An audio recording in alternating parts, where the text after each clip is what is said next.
अभी तक हम अपने जीवन में यदि अपने आप को बौना मानते थे, अपने आप को अयोग्य मानते थे, यदि परम वंदनीय माता जी का आश्वासन यदि हमारे रगों में, हमारे रोम रोम में प्रतिष्ठित स्थापित हो जाए और हम ये विश्वास कर लें कि एक छोटा सा अणुव्रत की उन्होंने बात कहे, और जैन धर्म में आता है कि जो अणुव्रत ले लेता है, एक छोटा सा नन्हा सा संकल्प, अणु में एक विभू छिपा हुआ है। हम आप लोग जब इस धरती पर आए, उसके पहले हम भी एक बहुत छोटी सी नन्ही सी एक अणु, एक छोटी सी परमाणु की, एक छोटी सी उक्तक के, एक छोटी सी कोशिका जो नंगी आंखों से नहीं दिखाई देते थे, लेकिन एक माँ की ताकत होती भाइयों बहनों, जो अपने गर्भस्थ शिशु के उस जो नंगी आंखों से नहीं दिखाई देती उस एक कोशिका को इतना बड़ा विशाल वैज्ञानिक बना देता है, इतना जनप्रतिनिधि, इतना बड़ा संत सुधारक, शहीद, उद्योगपति। आज हम में जो भी प्रतिभा है वो एक माँ की देन है, जिस माँ ने भी हमको गढ़ा होगा। लेकिन भाइयों बहनों, जिस वेद माता का पल्ला पकड़ करके हमने, जैसे माता जी ने आह्वान में कहा कि तुम्हें संस्कृति की रक्षा करके तुम्हें इसी देवभूमि को देवत्व की महान परंपरा के लिए कार्य करना है।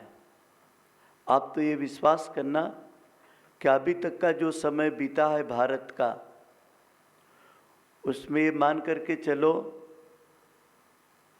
75 साल हमारे जीवन को पुनः स्वतंत्र होने में लगे। एक स्वतंत्रता हमको मिली थी जमीन के रूप में, लेकिन आज पूरे अटक से लेकर कटक तक, कन्याकुमारी से कश्मीर तक, हिमालय से लेकर के साधक तक, लेह लद्दाख से लगा करके भारत की 10 दिशाओं की सीमाएं आप कहने लगी कि अब ये भारतीय स्वतंत्रता का कालखंड आरंभ हो गया है। और भारतीय स्वतंत्रता का कालखंड का मतलब होता है सनातन धर्म की पुनर्स्थापना। जिस देव संस्कृति की, जिस स्वर्ग की बात के लिए गायत्री परिवार की स्थापना हुई थी, गुरुदेव ने 2 काम किए थे अपने जीवन में। एक बार तो 4 बार हिमालय की यात्रा करी थी, अध्यात्म की राजधानी हिमालय से वो देव संस्कृति के सूत्र लेकर के आए थे। और दूसरी 4 बार उन्होंने जेल यात्राएं करी थे। तो जेल यात्राओं का जो उनका कालखंड था 1931 से लगा करके 1934 तक का, और इस कालखंड में उन्होंने 4 बार जो जेल यात्राएं करी, उसके पीछे था राष्ट्रीय चेतना की धरोहर का पुनर्जागरण करना। भाइयों बहनों, स्वतंत्रता संग्राम सेनानी के रूप में उस समय जो लोग शेष बचे थे, उनको बुलाया गया था गांधी जी के द्वारा, और कहा गया था कि दिल्ली की तरफ कौन कौन लोग चलना चाहते हैं। गुरु जी को भी ये समाचार मिला था। गुरु जी ने अपने हिमालय वासी गुरु से पूछा, बोले आप जिधर भेजेंगे उधर ही मुझे चलना है। हिमालय की ऋषि सत्ता ने कहा, दिल्ली के लाल किले पर जाने वाले लोग तो बहुत मिल जाएंगे, लेकिन भारत की जनता के करोड़ों करोड़ों दिलों की ओर जाने वाले बिरले मिलेंगे। तुम दिल्ली की तरफ नहीं, दिल की तरफ जाओ।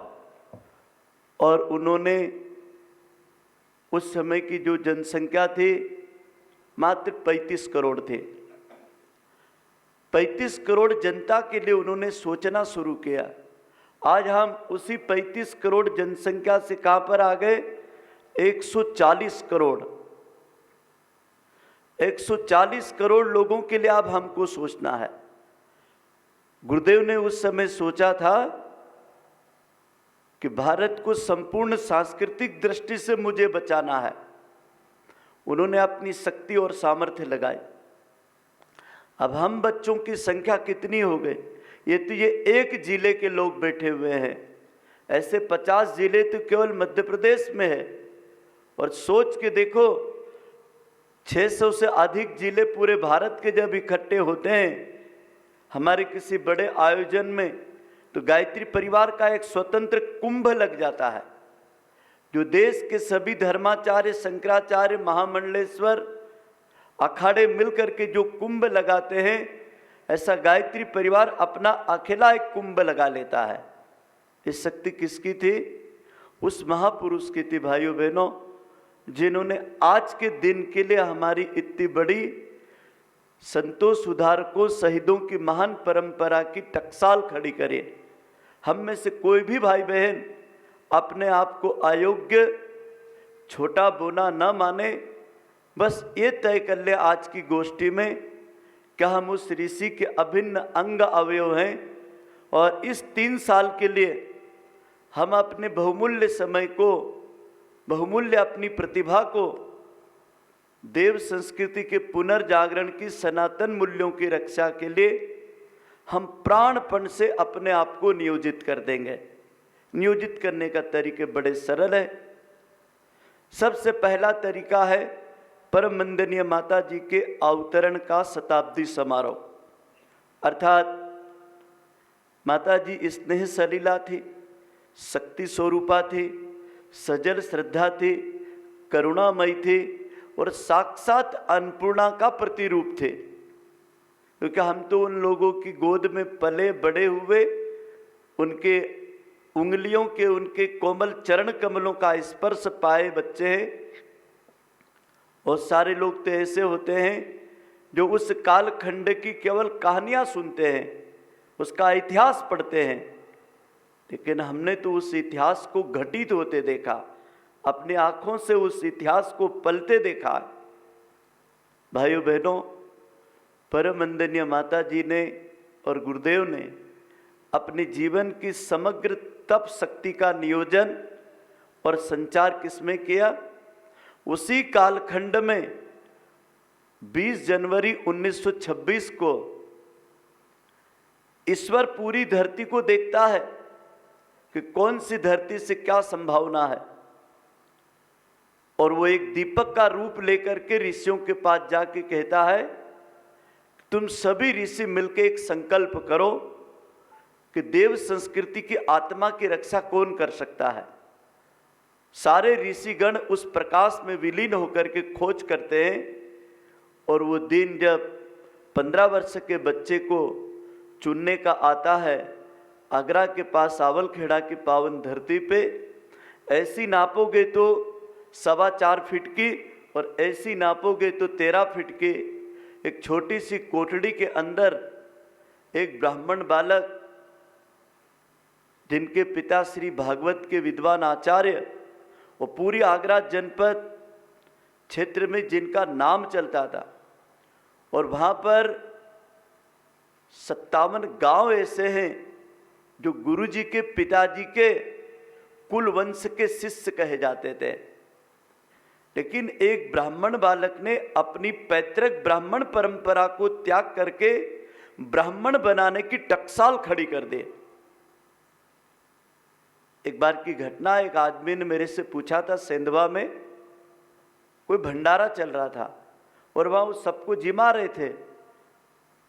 तो घटना पुरानी है, 30 साल पुराने, जब मैं भोजन करता था, मैं भी लाइन में बैठ गया। तो वो पत्तलें लगा दी उन्होंने, फिर एक लाल थैली में 1 रुपए का सिक्का होता था। फिर वो पूछता था एक एक को, तू ब्राह्मण है क्या? यदि उसने बोला हाँ, तो पत्तल पे 1 रुपए का सिक्का छोड़ देता था। अब वो ऐसा करते करते मेरी तरफ आने वाला था। अब मैंने कहा, भगवान मेरे ऊपर धर्म संकट आ गया, अभी मेरे को पूछेगा तू ब्राह्मण है क्या? अब मेरी भी चोटी है, तिलक है, धोती है, कुर्ता है, और इन्होंने सभी मंदिरों के पुजारियों को जिमने को बुलाया, तो गायत्री मंदिर के भी पुजारी को बुलाया। मैं कहा, गुरुजी बताओ ना मैं क्या बोलूं? तो गुरुजी ने मेरे को एक सूत्र दिया। उसने जैसे मेरे को पूछा, कहीं ब्राह्मण है कहीं तू? तो मैंने उत्तर दिया, मैं कहा नहीं, ऋषि पुत्र। एकदम चौंका हुआ आदमी। और फिर बोलता है, बोले साहब आप हमसे बाद में मिलना। हम बाद में मिले तो बोलता है, जो सज्जन 1 रुपया छोड़ने वाला था, भाई मेरी तो समझ में नहीं आया, मेरे को भंडारे वालों ने बोला था कि बामण को 1-1 रुपया दे देना। अब तुम्हारी तो मेरे को सभी ब्राह्मणों में अलग तुम मिले। मैं कहा कि भैया ब्राह्मण के घर में जाति से ब्राह्मण पैदा होते हैं, और ऋषि के घर में ऋषि विश्वामित्र क्षत्रिय थे और वो ब्रह्म ऋषि बने। और ब्रह्म ऋषि कौन बनाता है? गायत्री मंत्र बनाता है। और मैं गायत्री का उपासक हूं, और ये गायत्री उपासना का अधिकार और यज्ञोपवीत पहनने का अधिकार मुझे उस ब्राह्मण ने दिया है जो हर जाति में ब्राह्मण पैदा कर सकता है। वो कितना बड़ा ब्राह्मण था, मैंने ऐसा बोला उनको, जिसने 4 वेद, 6 शास्त्रों का, उपनिषद 108 का, भाष्य क्या नए सिरे से, और 1 दिन नहीं 2 दिन नहीं 24 वर्ष तक ऋषि विश्वामित्र की तरह गायत्री का पुनर्जागरण का गाय के साथ कल्पानुष्ठान किया हो। और मैं उस ब्राह्मण के द्वारा ब्राह्मणत्व को प्राप्त करने का ऋषि पुत्र हूं, जिसने युग निर्माण योजना बनाई, जिसने पूरे विश्व को परिवार बनाने के लिए विश्व वसुधा पर गायत्री को जन जन तक पहुंचाने का कार्य किया है। उस युग ऋषि का मैं पुत्र हूं, इसलिए मैं ऋषि पुत्र हूं। अपनी गरिमा सोचो। अपनी गरिमा को जिस दिन हम इतने ऊंचे स्तर पर सोचेंगे भाइयों बहनों, तो मैं आपको गारंटी देता हूं, न धन की कमी पड़ेगी, न जीवन में साधन की कमी पड़ेगी, न स्थान की कमी पड़ेगी।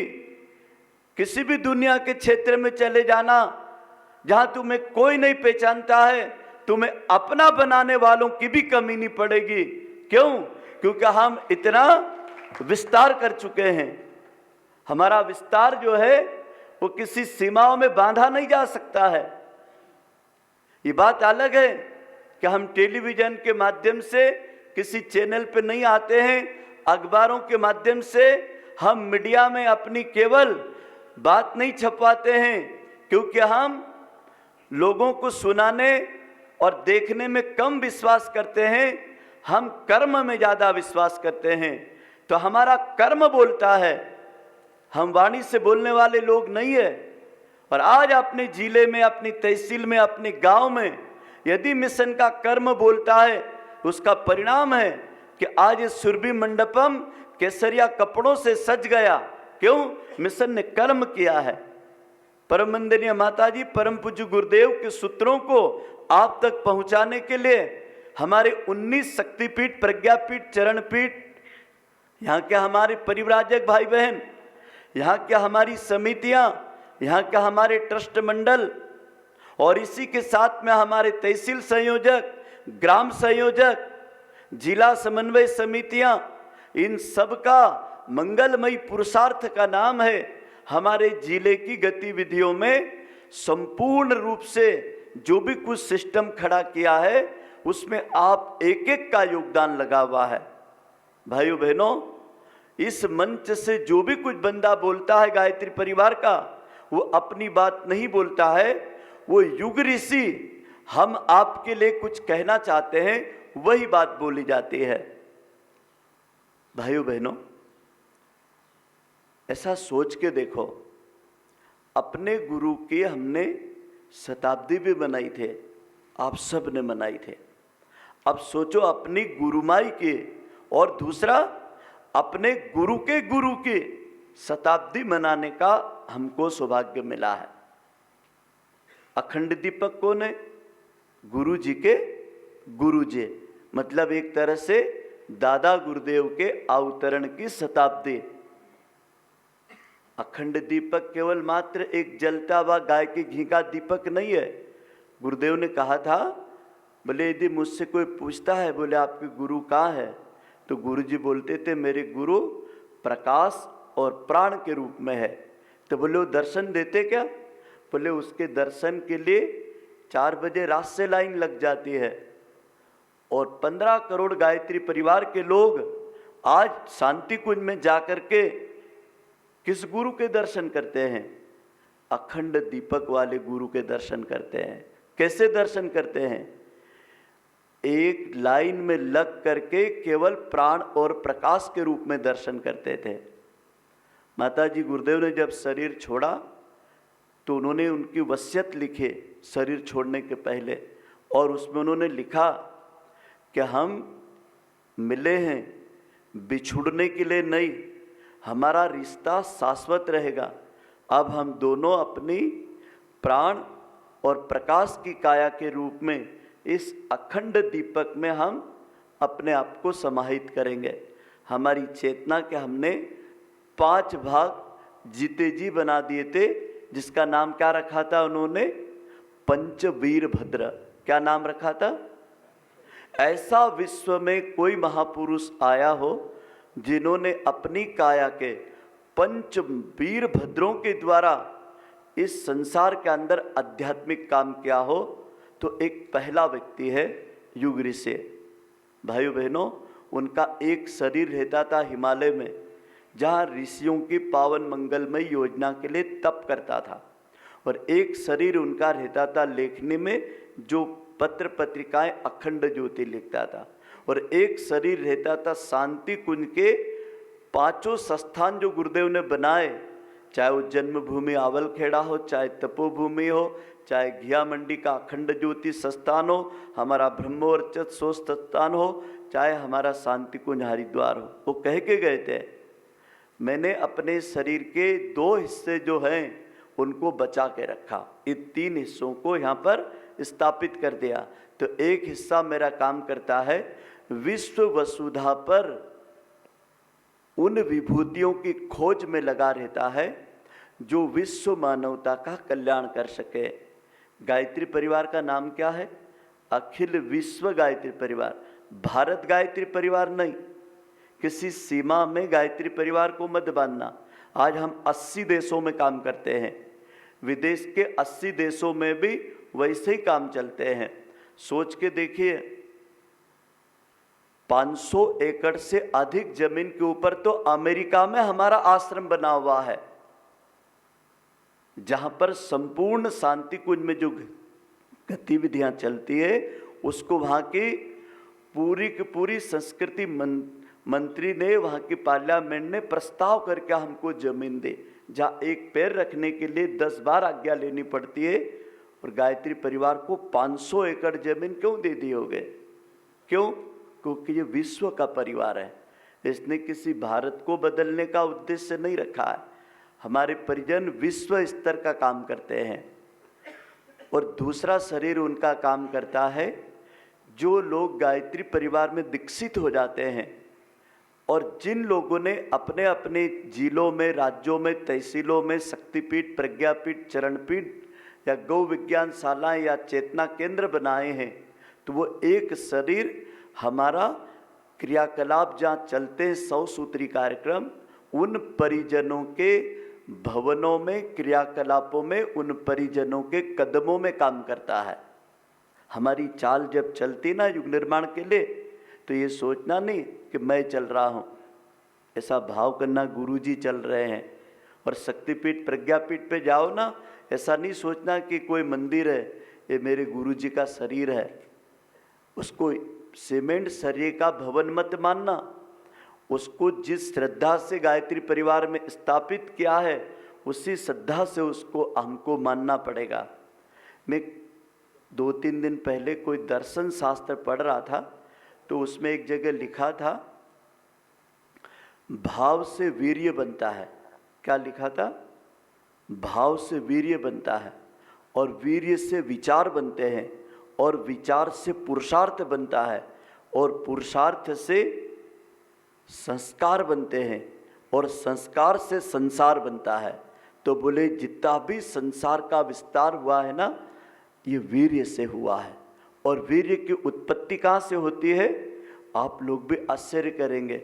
ये जो पूरा ब्रह्मांड आकाश है, इसका जो ओज तत्व रहता है आकाश तत्व का, इसका जो पसीना निकलता है शरीर के अंदर, सप्त धातुओं के रूप में, तो उसमें जो अंतिम धातु बनती है वीर्य, और उसको जब लोग आध्यात्मिक गुरु से जुड़ करके गायत्री उपासना से या अपनी प्राणों की साधना से योग विज्ञान की धारणा के ध्यान के द्वारा जब उपासना में लग जाता है, तो उसकी रसना और वासना वो कहाँ बन जाती है?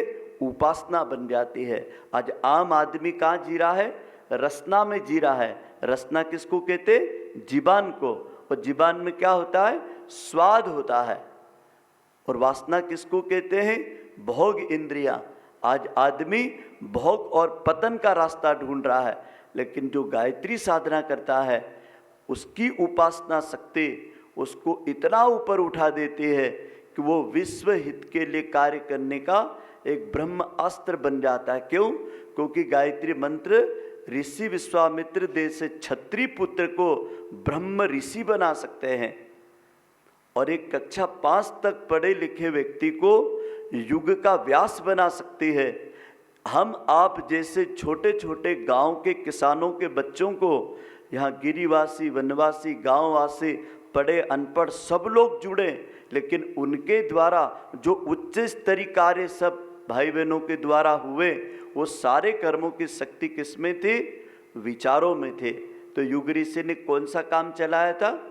विचार क्रांति अभियान। कौन सा चलाया था? बोलो बोलो। तो विचारों में शक्ति होती है किसको पैदा करने की? कर्म को पैदा करने के। आप लोग कितने लोग ऐसे हैं जो नित्य गायत्री परिवार के लिए नियमित समयदान देते हैं? वो हाथ ऊंचे करो अपनी जगह पर कि साहब मैंने तो व्रत लिया था 1 घंटे का समयदान का, तो मैं नियमित 1 घंटा गायत्री परिवार की किसी न किसी योजना के लिए, प्रकल्प के लिए, जनसंपर्क के लिए, चाहे वो झोला पुस्तकालय हो, चाहे शक्तिपीठ की व्यवस्था हो, चाहे गौशाला की व्यवस्था हो, चाहे आंदोलन में, या कोई भारतीय संस्कृति ज्ञान परीक्षा में, या बाल संस्कार शाला में, घर घर यज्ञ, घर घर गायत्री, दीवार लेखन, संस्कार कराने के लिए कोई न कोई 100 कार्यक्रम में गायत्री परिवार के सब मेरा उसमें समय जाता है। तो वो समय आप जो दे रहे हैं ना, वो ऐसे नहीं दे रहे हैं, शरीर से कोई समय नहीं देता है, विचार से समय देता है। तो जिस व्यक्ति का जहाँ विचार होता है ना, वहाँ उसका समय रहता है। लोग कहते हैं कि साहब आदमी का समय कहाँ बीतता है? मैं कहा अच्छे अच्छे विचार करो तो अच्छी जगह बीतेगा, बुरे बुरे विचार करो तो बुरी जगह बीतेगा। समय तो वहीं लगता है व्यक्ति का जहाँ व्यक्ति के विचार होते हैं। तो हम जब विचार क्रांति से जुड़े हुए हैं, तो अब हमको 3 साल तक रोज प्रतिदिन 1 घंटा अपने, भैया मैं एक निवेदन करूंगा, जो मोबाइल नहीं रखता है 24 घंटे अपने पास और मोबाइल पे बात भी नहीं करता है, ऐसा आदमी निवेदन कर रहा है कि आप भी मोबाइल का उपयोग कम करा करो। मैं आपके कान में बोल रहा हूँ, बहुत फायदा होगा। एक निवेदन है, बहुत सारे लोगों को तो पता ही नहीं है कि मोबाइल के कारण आज आदमी कितना परेशान है। मैं जैसे बिस्तर पे जाता हूँ ना, ज़्यादा से ज़्यादा 2.5 मिनट गहरी नींद में चले जाता हूँ। क्यों? मेरे चारों तरफ आसपास नेगेटिव एनर्जी काम ही नहीं करती है। हाँ, देश दुनिया की जानकारी लेने के लिए मेरे पास में 9 से 9:15 बजे तक 15 मिनट पहले जी न्यूज़ पे आता था DNA, अब आता है आज तक के ऊपर ब्लैक एंड वाइट। तो मैं सुधीर चौधरी को मेरा मित्र बना रखा मैंने कि भाई तू दिन भर मगजमारी करना, रात को मेरे से मिल लिया करना। रोज़ मेरे कुटिया में आता है, मेरे से बात करता है, मेरे को पूरी जानकारी दे देता है कि देश दुनिया में क्या चल रहा है। उससे आप भी दोस्ती कर लेना, आपको पूरा पता लग जाएगा कि देश दुनिया। दिन भर या अटाले को मत देखो, दिन भर मत समाचार सुनो, दिन भर मत सीरियल देखो। दुनिया को नर्क बनाने के 2 ही रास्ते हैं, या तो टेलीविज़न पे समाचार सुना करो और धारावाहिक देखा करो। तो बहनें धारावाहिक की बीमारी में जा रही है और भाई लोग समाचार की बीमारी में जा रहे हैं। देखा होगा आपने, बहनें समाचार नहीं सुनते, भाई लोग सुनते हैं, और इतना सुनते जब उनको मालूम है कि हम कर कुछ भी नहीं कर सकते। हाँ सुन लो, और फिर बाद में उसके ऊपर बहस करा करो। कर कुछ नहीं सकते, क्या कर सकते हैं।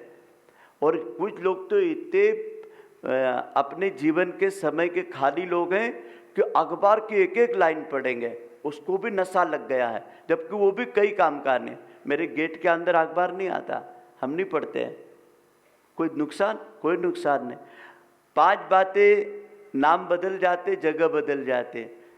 भ्रष्टाचार, रेप, दुर्घटना, चोरी, डकैती, हत्या, इसके अलावा कुछ आता है क्या समाचार में? कोई अच्छी खबर आई आज तक? कोई अच्छी खबर नहीं आते, सब आटाला। तो तुम सुबह से शाम तक वो नेगेटिव बातें सुन सुन करके तुम भी ऐसे हो जाते हो। कहीं नहीं, ओ दुनिया सबके तो पाप बड़ी वो, कहीं नहीं पाप बड़े हो, सब झूठी बात है। एक आध आदमी गलती करता, उसको मोहरा बना देते हैं। क्यों साहब? और जो काम की बात है वो करो ना यार दादा।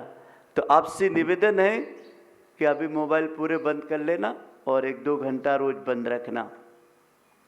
अखंड दीपक और परमंदिर माता जी की शताब्दी समारोह की ये चिट्ठी प्रत्येक शक्तिपीठ, प्रज्ञापीठ, शाखा और तहसील प्रभारी को समझना है। सबसे पहला, इसमें हमारे 25 कार्यक्रम है। वो 25 कार्यक्रम इतने सरल हैं और आपके किए हुए हैं, और जिन्होंने नहीं करे आजमा के देखना। और इनके माध्यम से आप अपने पूरे क्षेत्र को, मिशन को जन जन का उपयोगी अभियान बना दोगे।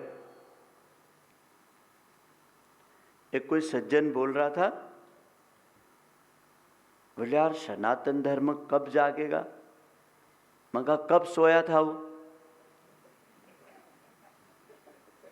एक आदमी ने कहा सनातन धर्म कब जागेगा? तो मैंने उसी से पूछा कब सोया था? उसको उत्तर नहीं देते आया। भाइयों बहनों,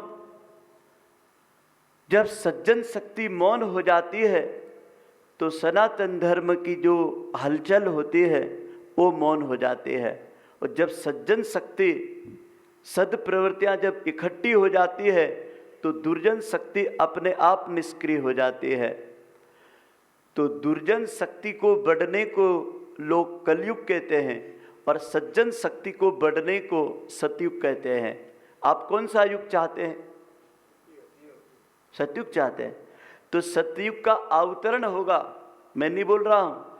सतयुग का अवतरण सुनिश्चित है, गुरु जी की किताब है, उसमें उन्होंने खुद ने लिखा, मैंने उन सज्जनों को, भावनाशीलों को खोज लिया है जिनकी मूर्छा टूटेगी, निद्रा टूटेगी, और जिस दिन वो उठ खड़े होंगे तो गोबरीले कीड़े एक दिन कमल में बैठ करके ब्रह्म बीज के ब्रह्म कमल के साथ मिल करके और इस पूरी ब्रह्मा की सृष्टि को बचाने में समर्थ हो जाए। भाइयों बहनों, ये पूरी सृष्टि की कायनात को सृजन करने वाला पिता ब्रह्मा है। ये जितने भी पंथ संप्रदाय या जितने भी पार्टियां या जितने भी जातियां, इन सब की उत्पत्तियां ब्रह्मा के बाद हुई है। ये ब्रह्मा से कोई बड़े नहीं है।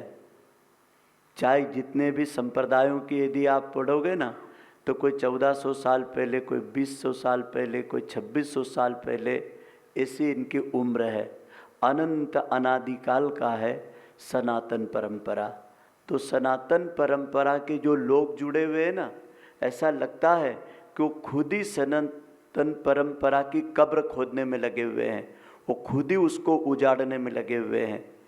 मैंने तो एक बार कोई कार्यकर्ता बता रहा था, कोई गायत्री परिवार का अच्छा कार्यकर्ता, उसके बच्चे का जन्मदिन मना रहा तो केक काट रहा है, मोमबत्ती बुझा रहा, गुब्बारे फोड़ रहा है, हैप्पी टू यू के नारे लगा रहा है ना। अब हैप्पी बर्थडे टू यू के नारे लगाने वाला, केक काटने वाला, मोमबत्ती बुझाने वाला, पीले कपड़े पहन करके गायत्री परिवार में भी नारे लगा रहा, हम बदलेंगे युग बदलेगा, और मोमबत्ती अभी भी बुझा रहा है। सोच के देखिए, अभी भी हम वही कर रहे हैं जो नहीं करना चाहिए। तुम ये बताओ, सनातन धर्म की जय बोलने से क्या सनातन धर्म की रक्षा हो जाएगी, या सनातन धर्म के मूल्यों को, सनातन धर्म की परंपराओं को, उनके आदर्श और सिद्धांतों को जन जन तक पहुंचाने की जरूरत है, और उसका काम हमको दिया है। अभी माता जी बोल रही थी गीत में कि तुमको संस्कृति की रक्षा के लिए हमने ढूंढा है, कोई चेले तो बनाए नहीं तुमको, तो तुम ऐसे सोचते हैं कि हमको गुरुजी मिल गए तो हमको मुक्ति मिल जाएगी। तुमको तो मुक्ति का मार्ग बताया है। अब मुक्ति का मार्ग ढूंढने वाले लोग खुद ही दुर्गति के मार्ग पे चल रहे हैं और सज्जनों जैसी बातें करते हैं, तो लोग कैसे मानेंगे। तो जो कुछ अब हम अभी तक बोलते थे ना, अब उसको अपने आचरण से बोलना पड़ेगा, और उसके लिए केवल 3 साल का तुम टाइम दे दो। 3 वर्ष का समय यदि हम दे देंगे कि 3 साल तक हमारा कोई रीति रिवाज, पर्व त्यौहार, उत्सव, जन्मदिन, विवाह दिवस ऐसा नहीं मनाएंगे जो टेलीविज़न और मोबाइल के माध्यम से औंधे पौंधे लोग जो हमको सिखा रहे हैं, वह हमारी परंपरा नहीं होगे। हम वो मनाएंगे जो हमको गुरुदेव ने जो संस्कार दिए हैं, वही हमारी परंपरा। अरे गाय को रोटी देते जन्मदिन मनाओ, तुलसी के गमले की माता पिता की परिक्रमा करते हुए, पेड़ लगाते हुए, किसी झुग्गी झोपड़े में जा कर के पुस्तक और बच्चों को कुछ सामग्री बांटते हुए जन्मदिन मनाओ, तब तो लोगों को प्रेरणा मिलेगी। साहब क्या जन्मदिन ऐसा नहीं, ऐसा मनाना चाहिए। हम लोग वो काम बिल्कुल न करें जो मोबाइल के माध्यम से इधर उधर से आपके पास आता है, और वैसा ही ड्रामा हम भी करने लगते हैं। कई लोग तो अपना विवाह दिवस या शादी की सालगिरह घर नहीं मनाते, रिश्तेदारों में नहीं मनाते, होटलों पे जाते, ढाबों पे जाते, 5 स्टार होटलों को सजाते। और कुछ तो सोचो, अपना घर कैसा भी है उसको सजाओ ना। होटल को पैसा दे के सजा सकते हो, और घर को संस्कार दे के सजाओ तो भगवान भी आपके घर देखने को आएगा। क्या मुझे एक अच्छा घर देखना है तो उसमें हमारे घर का नाम आना चाहिए। भगवान यदि किसी का घर देखेगा तो संस्कार महोत्सव से देखेगा। हमारे घरों की जितनी भौतिक सुंदरता है उससे भगवान खुश नहीं होता है। वो तो झोपड़े में अच्छे संस्कार पलते हैं ना, तो वहाँ भी जा कर के भगवान अपना आश्रय बना लेता है। तो ये जो 26 कार्यक्रम है, ये आप सबको प्राणपण से करना है। तो इसको करने के लिए अभी हम आपका सिस्टम बनाएंगे, और इस सिस्टम में हम लोगों को अपने ज़िले में, अपने गांव में, अपनी तहसील में, अपने मंडल में केवल 3 साल तक। कोविड में लोग मर गए क्या? बोलो ना, मर गए क्या? अब आप बोलो, आप जिंदे रह गए क्या? बोलो बोलो, आप जिंदे रह गए क्या? अच्छा, जिंदे आदमी की पहचान क्या है? चलता फिरता आदमी जिंदा होता है क्या? देखता सुनता आदमी जिंदा होता है क्या?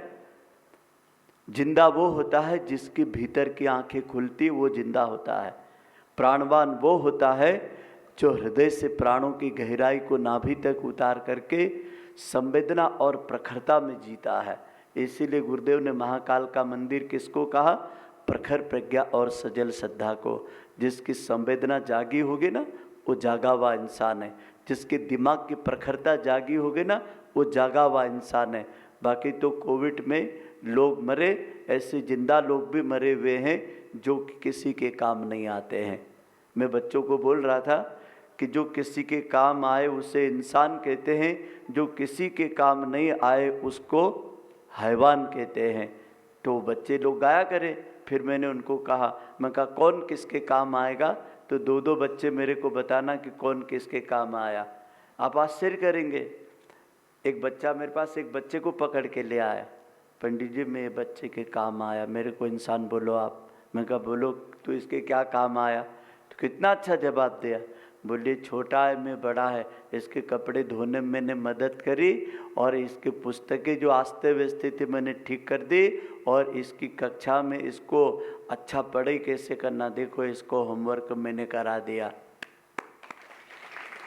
एक बच्चे को ये परिभाषा समझ में आ गई कि इंसान और हैवान किसे कहते हैं।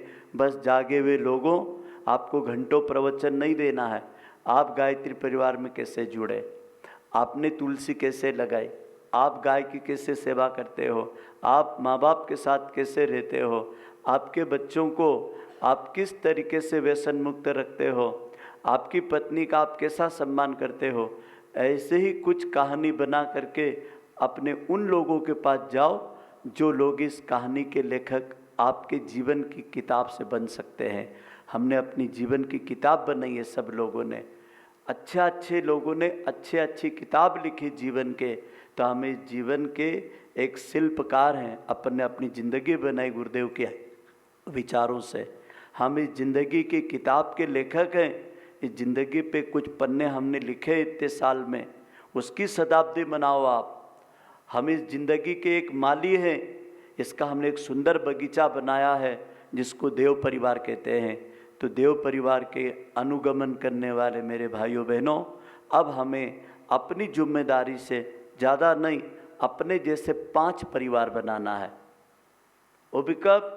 2026 के बसंत पंचमी का शुरुआत हो रहा है 2024 की बसंत पंचमी से, और 2024 की बसंत पंचमी तक आप अपने जैसे देव परिवार 5 की तलाश करना और उन 5 के घरों में इसमें लिखे हुए उन कार्यक्रमों को स्थापित करना। उसके बाद में हमारी संगठन की, तहसील की और मंडल की जो गतिविधियां इसमें लिखी हुई है, उसके साथ उनको जोड़ करके मुख्य धारा में उनको भी लाना है। आप सब ने अपना बहुमूल्य समय दिया और एक छोटी सी चिट्ठी पर हमने 8 कार्यकर्ताओं को पहले बुलाया, उनके साथ बात करी, उनको पत्रक दिए, फॉर्म दिए। अभी वो पत्रक और फॉर्म अभी हम वापस लेंगे, उसकी फाइल बनेगी, फिर उसकी एक पूरी की पूरी पुस्तक बनेगी, मंडल इकाई की, जिला इकाई की, तहसील इकाई की, और उसके आधार पर शताब्दी में एक जैसे कई जगह जाओ तीर्थ में तो वहाँ के पंडा महाराज, आपके पिताजी, उसके पिताजी, उसके पिताजी, 10-20 पीढ़ी का आपको नाम बता देंगे। आप केवल वहाँ बोल देना मैं इस गांव से आया, इस समाज से आया, वो खाता खोल के बता देंगे। तो आपका भी खाता हिमालय में लिखा रहा है, अब उस खाते में भी आपका नाम जाएगा भगवान के पास। बहुत बहुत धन्यवाद। ओम शांति शांति।